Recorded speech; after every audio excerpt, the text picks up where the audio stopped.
Yes, people, welcome back to the Daily Football Report. And apparently, there's a short list for Manchester United because Ruben Amorim's seat is getting quite hot. And not only that, we have some news about a new manager coming back to the league. Pops is back, so let's jump into it right away. Pops is back. Nuno Espirito Santo Pops is back in the Premier League. And I'm happy. I am happy because I am a big fan of Nuno.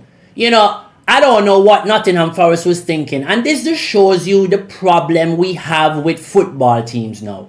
No one wants to take their time to build. And as soon as anyone has a little mishap with a coach nowadays, the relationship all of a sudden is burnt. The relationship can't be worked on. And that is a sad thing to see in the game of football because it just means more and more that the game is just being a business. And why are we consistently forcing clubs as fans, as the media, to fire managers instead of us advocating for these individuals to have a chance at playing in these games or managing teams or keeping their job? And I am sick and tired of the media.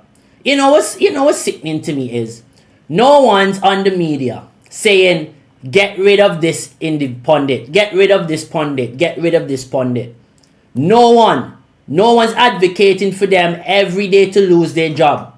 No one's making money advocating on these guys losing their jobs. Yet they make money advocating for players and managers to lose their jobs. So where is the level playing ground? And then these are the same guys that have to sign contracts with the Premier League to use their rights, right?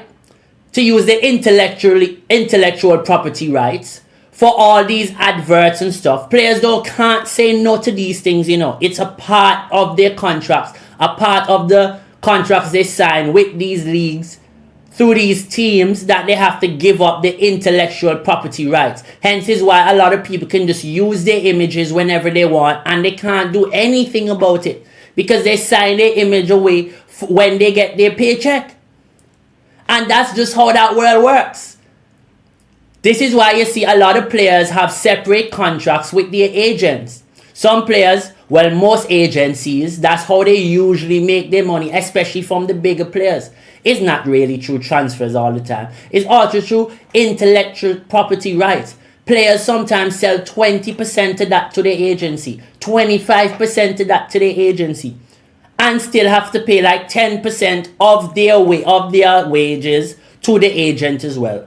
For those of y'all who don't really understand how that world works, that is what goes on a lot of times.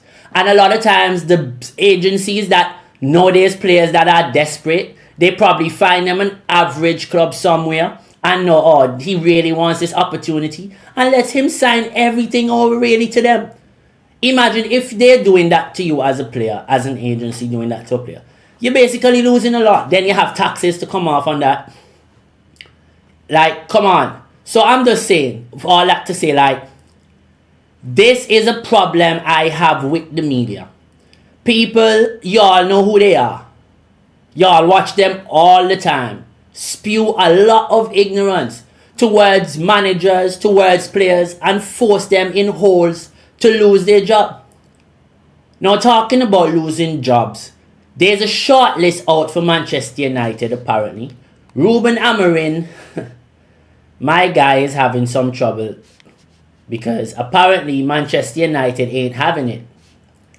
Ruben Amorim, apparently there's a shortlist for his job.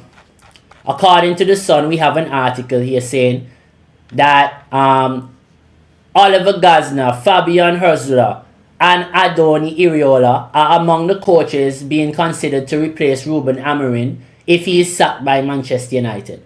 Amorim suffered his 17th Premier defeat out of 33 games and in charge of United against Brentford on Saturday, who have lost 3 of the 6 Premier League matches this term. So they're basically trying to say that the man should lose his job. So Glasner, Fabian Herzler, then you have also down here I roller from Bournemouth, Gareth Southgate. Now this is where I knew this article for me. Cut it out. The minute I saw Gareth Southgate and Xavi on this list, you know what I did this article? Shut it the fuck down. Because I don't understand how this is even making sense. Gareth Southgate.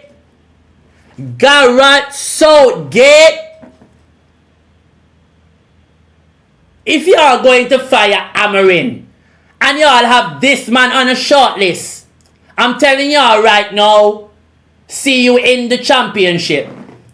See you in the championship. Gareth Southgate or Xavi. Bro, Ten Hag slap up Xavi with Wout Weghorst. Let's not ever forget that. The same Barcelona all you all withering your self away for. Yeah?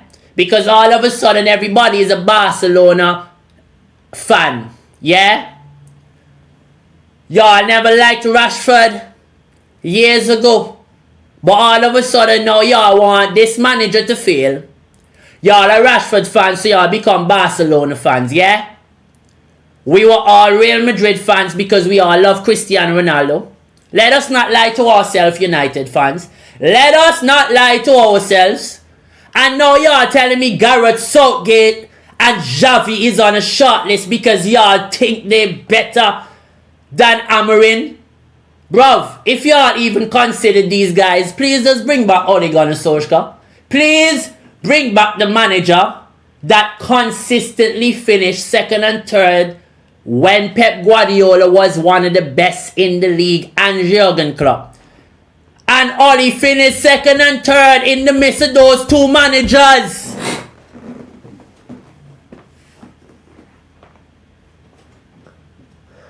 Are we gonna act like we're crazy now? Are we gonna act like nothing tall exists? That man comes second and third with Pep and Jurgen Klopp, but he can't make a list full of idiots. Bro, the only managers on here that make sense is Oliver Glasner, Fabian Hürzeler, and Areola. I can make arguments for those managers, and even then, for me, they have to do more with their clubs before they can come to Manchester United. You just don't get Manchester United job because you believe you can come in and do something. Honestly, for me personally, Oliver Glasner was always the man. If y'all go back dating to my older videos, I promise y'all I said this. Before United targeted Ten Hag, I wanted them to go after Oliver Glasner. People wonder if I was crazy when he just went to Crystal Palace. All these people y'all consistently listen to that now talking about Oliver Glasner because the YouTube algorithm is what asking for Oliver Glasner. And now he have Crystal Palace second and third or whatever in the Premier League. Everybody want to jump on Oliver Glasner wagon. Go check my old videos, you will see. When he signed for Crystal Palace, what I had to say about him. Because I knew he was going to be a top manager. The trajectory of that man, how many times he changed his formation with his teams and still was successful. His Europa League run was one of the best I saw tactically as a coach. I said this. I told you all he was going to win a trophy with Crystal Palace. He's won two. And no, yeah, because this young youth man from the Caribbean, because I don't sound English, because I don't have all the following, nobody want to listen to me. But soon when we talk, our words will mean more. And then people will realize, and I will open up the door for people to realize there's so much more to football, and that's what some of these twats y'all listen to talk about. And I have to talk about this because it's the truth. It's the truth. All of a sudden, Oliver Glasner makes sense. Let's not forget, Ruben Amorim was the best manager coming into Manchester United since sliced bread, apparently, to a lot of these people. And when I made my post, never forget, when I put up that post and I said on my Instagram, on my Facebook, don't believe you are going to bring a manager from the Portuguese league who is stubborn and he's going to change Manchester around as quick as you all think. I laughed about it. People laugh at me, say I only love Ten Hag. I'm too much of a Ten Hag fan. And look what happened, people. Look what happened. There's more sorrows on the Amorim than ever on the Ten Hag. Ten Hag lost 4 games in a row. First season, and then he come third, win your Carabao Cup, go final FA Cup, and should have won that David De Gea, the same one y'all advocating for to bring back. Like y'all forget, he lose us a final too. Like Andre Onana. Let's not forget that. And Onana win one too. Like David De Gea. Let's not forget that, people. It's a lot of y'all forget things, but you see, I don't forget. I don't forget. This brain don't forget. I promise you. I can remember things from I'm 2 years old. Yeah, I might remember to call somebody or something. That really don't matter, to be honest. Because if you're important, I will get back to you at the right time and you understand. I'm a busy man. I will call you. But trust me when I tell you, a lot of these people out here spewing a lot of stupidness. And a lot of them just jumping on this algorithm vibes to this Amorim now. Ruben Amorim is going to be at United for a very long time. Well, I wouldn't say very long time, but at least for the season. I don't think, based on what Ratcliffe has said many times, he's referenced Arsenal many times. And this is why people should go look that Arsenal came 8th, 5th, and now they're able to compete for the league. And they still haven't won it. And I still think they're further than winning it than United and than Chelsea, just because of the manager that they have. Not because of the players that they have, but the manager that they have. He is not good enough in my eyes to win a league. But yet you have the English media just running with it like Arteta is the best manager in. They say Arteta is the top 5 managers in Europe. Top 5 man. I heard Lescott say that on my Instagram. I lock it up. I just came off Instagram. I couldn't give my brain any more time to that stupidity. Nick Arteta is top 5 manager in Europe. Luis Enrique, Pep Guardiola, Arne Slot, Jurgen Klopp, Antonio Conte, Xavi Alonso. Oh my. Should I go on? Hansi Flick, Thomas Tuchel, maybe not Jose Mourinho, just because right now Mourinho on a little downward trajectory. Let's see how he does now at his new club, Benfica. What? Come on, man. Come on. It's just, that is why sometimes, it's so hard for me sometimes to do reactions, because I have to listen to them.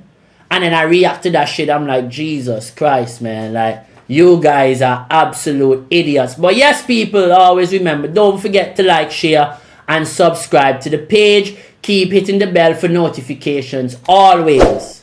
Help us get to 1,000 subscribers. What we doing, people? We watching the videos. We liking the videos. Can we just give me a little heads up, man? Please, just subscribe to the page now. Subscribe to the page. Please, do me a little favor. Ding, ding, ding, ding. Like, share, subscribe. So we can grow the page. So we can get some bigger interviews with some bigger players and stuff like that. You know what I mean? Let's open up the channel. Because, hey, listen. Not only I want to have interviews with players that are playing in Europe, say England, whatever. But I want to have interviews with players that y'all never knew existed, that had a good journey in the world, that also players, young players, can see that there are different avenues to chase a professional journey in football. A lot of these guys who speak about football don't have this knowledge. They only have knowledge about European football. But let's not Kid yourselves. Not only do I understand about the CONCACAF region, because I was born there, I also understand about Europe, obviously. But also, I understand the Asian Pacific area, because I also have a base where I live there in Gold Coast. So, at the end of the day, I really understand a lot about how everything works, how all the regions work, how a lot of football in different places work. That's why I speak the way I speak about that. You know, one of these days I'll have to go through the football journey so we can understand that I actually did have a proper journey. It might not be like the most exciting one, but it was really exciting for a boy coming from where I came from. So yes, people, it's been your boy as usual. Have a good time. Take care. Ciao.